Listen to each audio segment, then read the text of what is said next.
SprintCarUnlimited.com, coming to you from the Dirt Car Nationals, Volusia Speedway Park. We're here with World of Outlaws Night 1 winner Carson Macedo. Carson, okay, got to get the leg thing out of the way, wakeboarding. Did you break it, and did you have surgery on it? I did have surgery on it. I broke the top of my tibia. The injury that I had is called a tibial plateau fracture. So it's when you fracture your leg, basically your tibia vertically right at the top where your knee, where it connects to your knee and your meniscus. So, man, what a journey. I broke it the following day, flew up to Brisbane Hospital, had a consult with Dr. Peter Gifford, and he rushed me into surgery right away and got the leg fixed up, put some plates and screws to hold it all together, and did an arthroscope to get some of the bone fragments out.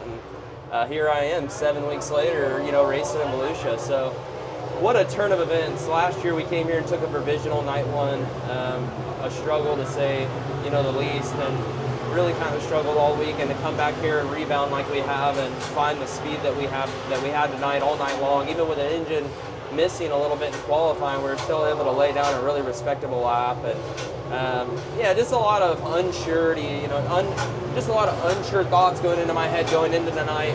Was my leg going to be enough? Of course, I was telling everybody it was going to be, but I wasn't 100% sure. But I made a few laps and hot laps and felt like I was pretty solid and could get around there and do my job to the best of my ability. So it had its own heartbeat there on that red with 3 to go, but powered through, and just so thankful to get the win. When you go through a little bit of adversity like I did, showering on the floor and not being able to stand up and having to wrap it up all the time and seeing it swollen and going through the stages of being able to walk again and all that and crutching around, your wrists hurting.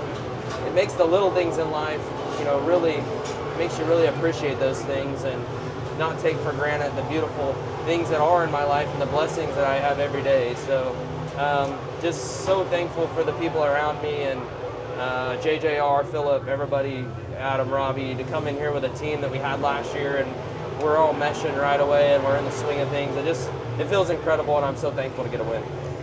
How much pain do you actually have? And I've heard your range of motion's decent. It's just painful, and it's, you're hobbling. Yeah, so my range of motion's great. I worked on that. That was probably the most painful part, was breaking up that scar tissue and getting back to where I could flex my knee back enough to get to the brake pedal in the first place. But it's pretty solid now, my range of motion. The strength is probably what I struggle with the most. Just the atrophy from having the broken leg and not being able to walk on it made it to where I had almost no muscle in my leg. So I spent that last week and a half after getting off crutches really trying to put all I could do in without overdoing it to have the strength to be able to push the brake pedal in the first place.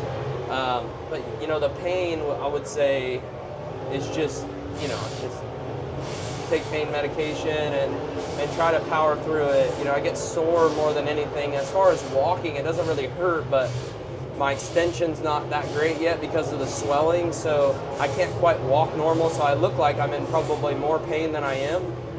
It's definitely sore after a long race like that, and it hurts the first few steps, but once you get moving, the blood starts getting going in there. I think it's not too bad. So overall, I'm pretty thankful and grateful that I'm in the spot that I am in. I didn't know that I would be this far ahead, honestly, but I feel a lot better about it, obviously, after tonight. So you're out front in clean air, blasting around the cushion, but then you get to lap traffic, and David's there because you can read a scoreboard. So what are your thoughts there, and is it better being in open airs for your situation than maybe going through lap traffic and sliding guys? Kind of talk about that dynamic a little bit. Yeah, for my situation, it's ideal to be out front. You're not using a lot of brake at that point. It doesn't really bother you. You don't get as tripped up on the cushion because you know exactly where it's at, where you get into traffic and you sort of get tight and then you get sucked up into it and you got to use the brake to get back out of it. So I was getting a little fatigued in traffic. But things happen so slow for me now. I feel like I've been racing long enough. I could see David was on in second. I could see the laps winding down. We're in 18, 17 to go, laps completed. I knew I only had a handful to go, and I was just trying to be super aggressive. I was throwing the sliders from pretty deep getting into one, but I could use the grip to shoot me across and beat that lap car off of 2.